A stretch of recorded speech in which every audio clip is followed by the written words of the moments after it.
Hi dears, അപ്പോൾ ഇന്നത്തെ video cleaning video ആണ്. അപ്പോൾ റംസാനിന് മുന്നോടിയായിട്ട് എല്ലാവരും ക്ലീനിങ്ങിൻ്റെ പരിപാടിയിലായിരിക്കും. അപ്പോൾ അങ്ങനെ എടുത്തിട്ടുള്ള കുറച്ച് വീഡിയോ ആണ് ഇതിൽ ഞാൻ കാണിക്കുന്നത്. അപ്പോൾ നമുക്ക് ക്ലീനിങ് ഈസി ആവാൻ കുറച്ച് കാര്യങ്ങൾ ഞാൻ ചെയ്യുന്ന കാര്യങ്ങൾ പറയാം.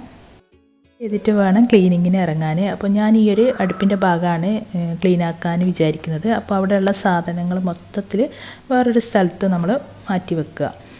കഴുകാനുള്ള ഇതൊക്കെ ആണെങ്കിൽ നമ്മൾ സിങ്കിലിട്ടിട്ട് നല്ലോണം കഴുകി അത് ഉണക്കാൻ വേണ്ടിയിട്ട് വെയിലത്ത് വെക്കുക. അപ്പോൾ ഈ ഒരു സ്പൂണ് അതുപോലെ തന്നെ കത്തി ഇതൊക്കെ വെക്കുന്ന ഒരു സംഭവം, അതിൽ നല്ല കച്ചറുണ്ട്, അതൊക്കെ കഴുകി നമുക്ക് വെയിലത്ത് വെക്കാം.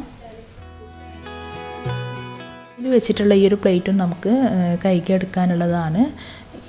ഈ ഒരു അടുപ്പിൻ്റെ സൈഡിൽ നിന്ന് എല്ലാം മാറ്റിയതിന് ശേഷം ഇത് നല്ലോണം ഒരു നനഞ്ഞ തുണി എടുത്ത് നല്ലോണം തുടച്ചതിന് ശേഷം വേണം ഇതിൽ ലിക്വിഡ് ഒഴിച്ചിട്ട് നല്ലോണം ഉരച്ച് ഈ ഒരു അടുപ്പിൻ്റെ ഈ ഒരു സൈഡ് നല്ലോണം ഉരച്ച് തേച്ചെടുക്കുക. അതിന് ശേഷം നല്ലോണം തുടച്ചെടുത്താൽ മതി.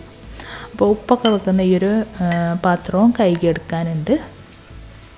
അപ്പോൾ ഇതുപോലെ ഓരോരോ ഭാഗങ്ങളായിട്ട് നമുക്ക് ക്ലീൻ ചെയ്യുമ്പോൾ ഈ ക്ലീനിങ് നല്ല ഈസി ആയിട്ട് തോന്നും. മൊത്തത്തിൽ നമ്മൾ വലിച്ച് വാരിയിട്ടാൽ ഭയങ്കര ഭാരമായിട്ട് തോന്നും നമുക്ക് ക്ലീനിങ്.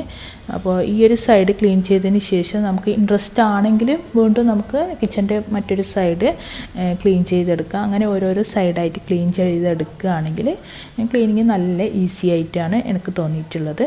അപ്പോൾ ഇത് മൊത്തത്തിൽ ഞാൻ ഈ ഒരു സൈഡ് നല്ലോണം ഒന്ന് തേച്ചതിന് ശേഷം നല്ലോണം തുടച്ചെടുക്കുകയാണ് ചെയ്യുന്നത്. കഴുകാനുള്ള പാത്രങ്ങളൊക്കെ കഴുകി അതിന് ശേഷം വെയിലത്ത് വെച്ച് ഉണക്കിയെടുക്കുകയും ചെയ്യുന്നുണ്ട്.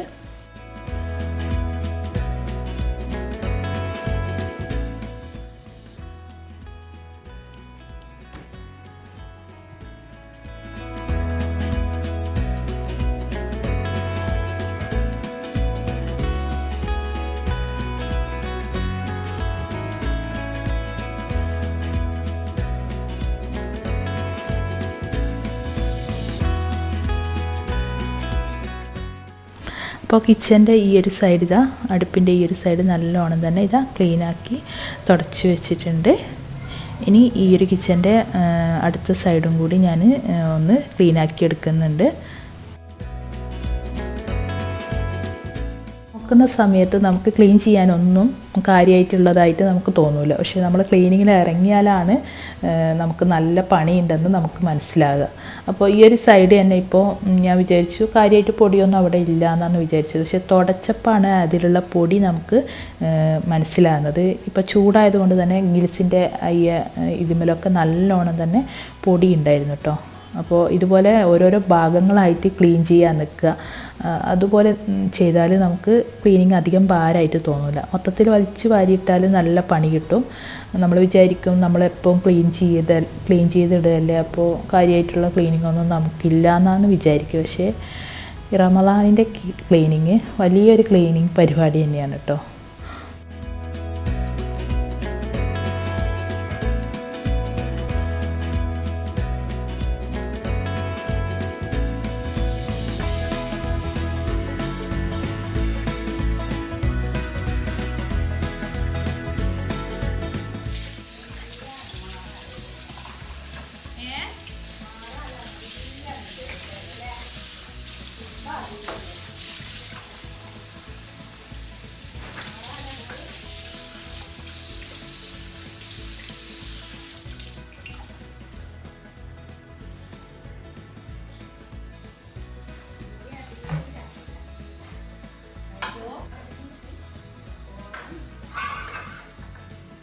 ഉള്ളത് മണി പ്ലാന്റ് ആണ്. അതിലുള്ള വെള്ളമൊക്കെ മാറ്റി വേറെ വെള്ളം സ്റ്റോർ ചെയ്ത് വെച്ചിട്ടുണ്ട്. അപ്പോൾ ഓരോരോ പാർട്ടായിട്ടാണ് ഞാൻ കിച്ചൺ മൊത്തത്തിൽ ക്ലീനാക്കി എടുത്തിട്ടുള്ളത്. അപ്പോൾ ഞാൻ ഉണ്ടാക്കിയെടുക്കുന്നത് ഫ്രിഡ്ജ് ക്ലീൻ ചെയ്യാനുള്ള സൊല്യൂഷനാണ്. ഈ ഒരു ബോട്ടിലിൽ നിറച്ച് വെള്ളം എടുത്തിട്ടുണ്ട്. ഒരു 3/4 ഭാഗം വെള്ളം എടുക്കുക. ഇതിലേക്ക് 2-3 ഡ്രോപ്പ് നമ്മുടെ ലിക്വിഡ് ഒഴിച്ച് കൊടുക്കുക. ഏതെങ്കിലും ലിക്വിഡ് ഒഴിച്ച് കൊടുക്കുക. പിന്നെ ഇതിലേക്ക് കുറച്ച് വിനാഗിരി 2-3 ടീസ്പൂണ് വിനാഗിരി ഒഴിച്ചിട്ട് നല്ലോണം മിക്സ് ചെയ്യാം. ഈ ഒരു മിക്സ് ഉപയോഗിച്ചിട്ടാണ് ഞാൻ ഫ്രിഡ്ജ് ക്ലീൻ ചെയ്യാൻ പോകുന്നത്.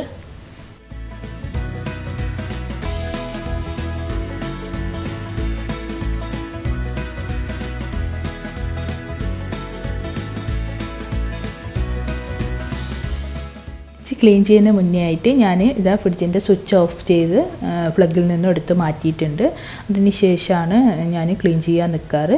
ഇനി ഇതാ സാധനങ്ങളൊക്കെ പുറത്ത് മാറ്റിയതിന് ശേഷം നമ്മൾ ഉണ്ടാക്കി വെച്ച ഈ ഒരു സ്പ്രേ ഇതിലേക്ക് സ്പ്രേ ചെയ്ത് കൊടുക്കുക. ഇതിൻ്റെ സ്റ്റാൻഡൊക്കെ പുറത്തെടുത്ത് വെച്ചിട്ട് നല്ലോണം കഴുകി നമുക്കിത് തുടച്ച് വെക്കാം. അപ്പോൾ ഇതുപോലെ ഊരാൻ പറ്റുന്ന സ്റ്റാൻഡൊക്കെ നമ്മൾ ഊരി നല്ലോണം പുറത്തുനിന്ന് ക്ലീനാക്കി വെക്കലാണ് നല്ലത്. അപ്പോൾ റമദാനിന് മുന്നോടിയായിട്ട് എല്ലാവരും ഫ്രിഡ്ജൊക്കെ ക്ലീൻ ചെയ്യാൻ പ്ലാൻ ചെയ്യുന്നവരായിരിക്കും. അപ്പോൾ നമ്മൾ ഫ്രിഡ്ജിലേക്കുള്ള സാധനങ്ങൾ വാങ്ങൽ കുറച്ച് കൊണ്ടുവരിക. ക്ലീൻ ആക്കിയതിന് ശേഷം നമ്മൾ സാധനങ്ങൾ വാങ്ങിയിട്ട് ഫ്രിഡ്ജിൽ വെച്ചാൽ മതി. പച്ചക്കറി, ഫ്രൂട്ട്സ് അങ്ങനത്തെ സംഭവങ്ങളൊക്കെ. അപ്പോൾ നമുക്ക് ക്ലീനിങ്ങിന് ഒരുപാട് സാധനം പുറത്തെടുത്ത് വെക്കേണ്ട ആവശ്യമില്ല. പിന്നെ ഫ്രീസറിൽ വെക്കുന്ന ചിക്കന്, അതുപോലെ തന്നെ ബീഫ്, ഇതൊക്കെ നമുക്ക് അടുത്ത് ഷോപ്പിൽ പെട്ടെന്ന് ദിവസം വാങ്ങാൻ കിട്ടുന്ന അടുത്തൊക്കെ ഷോപ്പ് ഉണ്ടെങ്കിൽ നമ്മൾ ഫ്രീസറിൽ വാങ്ങി സ്റ്റോർ ചെയ്ത് വെക്കേണ്ട ആവശ്യമില്ല. നമുക്ക് ആവശ്യമുള്ളപ്പോൾ വാങ്ങി ഫ്രഷായിട്ട് കഴിക്കുന്നതായിരിക്കും കേട്ടോ നല്ലത്. പിന്നെ ഇതുപോലെ ഈ ഒരു ഫ്രിഡ്ജിൻ്റെ സൈഡിൽ ബ്രഷ് ഉപയോഗിച്ചിട്ട്, നമ്മൾ പല്ല് തേക്കുന്ന ബ്രഷ് ഉപയോഗിച്ചിട്ട് നല്ലോണം ഇതുപോലെ ക്ലീൻ ആക്കി എടുക്കുക. ഈ ഒരു സൈഡിലുള്ള ഈ ഒരു ഭാഗമൊക്കെ ഇതുപോലെ ക്ലീൻ ചെയ്തെടുക്കുക. അപ്പം നമ്മൾ ഫ്രീസറിൽ ചിക്കന്, അതുപോലെ തന്നെ ബീഫ് സ്റ്റോർ ചെയ്ത് വെക്കലില്ല. നമുക്ക് ആവശ്യമുള്ളപ്പോൾ ഫ്രഷായി വാങ്ങിച്ചിട്ട് അങ്ങനെ കഴിക്കലാണ്. കൂടുതൽ ഉണ്ടെങ്കിൽ അത് ഫ്രീസറിൽ വെക്കും. പിന്നീട് അത് പെട്ടെന്ന് തന്നെ തീർക്കലാണ്. ഒരുപാട് ദിവസം ഫ്രീസറിൽ വെച്ച് അങ്ങനെ കഴിക്കുന്ന ഒരു ശീലം ഇല്ല കേട്ടോ.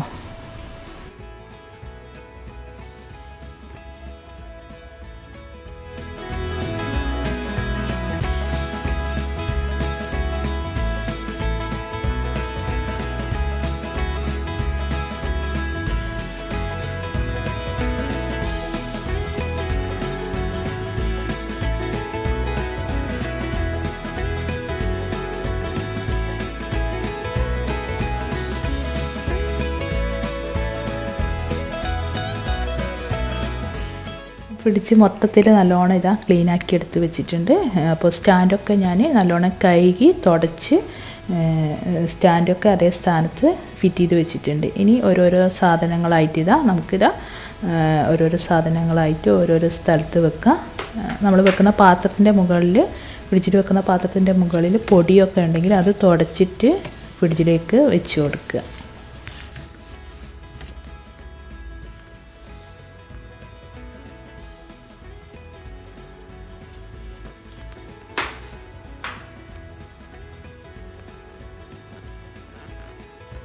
അടുത്തത് നമ്മൾ ബെഡ്റൂം ക്ലീൻ ചെയ്തെടുക്കുകയാണ്. അപ്പോൾ ഓരോരോ ബെഡ്റൂമായിട്ട് ഓരോരോ ദിവസം നമ്മൾ ക്ലീൻ ചെയ്തെടുക്കുകയാണെങ്കിൽ നല്ല ഈസി ആയിരിക്കും. 1-2 ബെഡ്റൂമായിട്ട് നിങ്ങൾക്ക് പറ്റുമെങ്കിൽ 2 ബെഡ്റൂമായിട്ട് ക്ലീൻ ചെയ്തെടുക്കുക.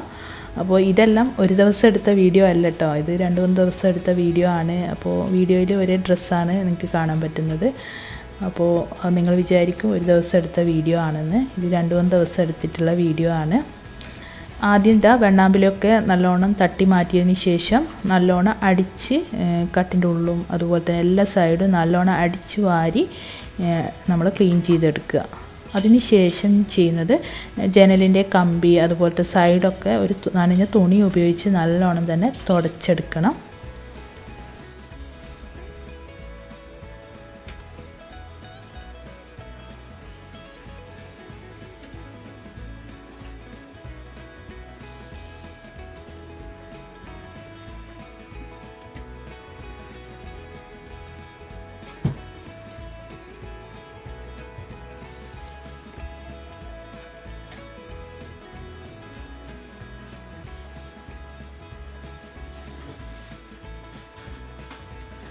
എല്ലാവരുടെയും ഇതുപോലെ നനച്ചിട്ട് തുടച്ചെടുക്കുക. അപ്പോൾ ഓരോരോ റൂമായിട്ട് നമ്മൾ ചെയ്യുകയാണെങ്കിൽ നമുക്ക് വലിയ ഭാരമായിട്ട് തോന്നില്ല. ഒരു ദിവസം ഒരു റൂമായിട്ട് നല്ലോണം തന്നെ ക്ലീൻ ചെയ്തെടുക്കാനും പറ്റും. ക്ലീനിങ് വലിയ ഒരു മടുപ്പില്ലാതെ നമുക്ക് ചെയ്യാനും പറ്റും. അപ്പോൾ രാവിലെ തന്നെ ചെയ്യുകയാണെങ്കിൽ അതായിരിക്കും ഏറ്റവും നല്ലത്. കുറച്ച് സമയം കഴിഞ്ഞാൽ നമുക്ക് നല്ല ബുദ്ധിമുട്ടായിരിക്കും. ഒന്നാമത് ചൂടൊക്കെ ആയതുകൊണ്ട് ഉച്ച സമയത്തൊക്കെ നമുക്ക് ക്ലീൻ ചെയ്യാൻ നല്ല മടിയായിരിക്കും. അപ്പോൾ രാവിലെ തന്നെ ക്ലീൻ ചെയ്യാൻ ഇറങ്ങുന്ന ദിവസം രാവിലെ തന്നെ ചെയ്യാം. അപ്പോൾ ഇതൊക്കെയാണ് ഇന്നത്തെ വീഡിയോ. ഇഷ്ടമായിട്ടുണ്ടെങ്കിൽ ലൈക്ക് ചെയ്യുക. സബ്സ്ക്രൈബ് ചെയ്യാണ്ട് കാണുന്നവരാണെങ്കിൽ സബ്സ്ക്രൈബ് ചെയ്ത് സപ്പോർട്ട് ചെയ്യുക.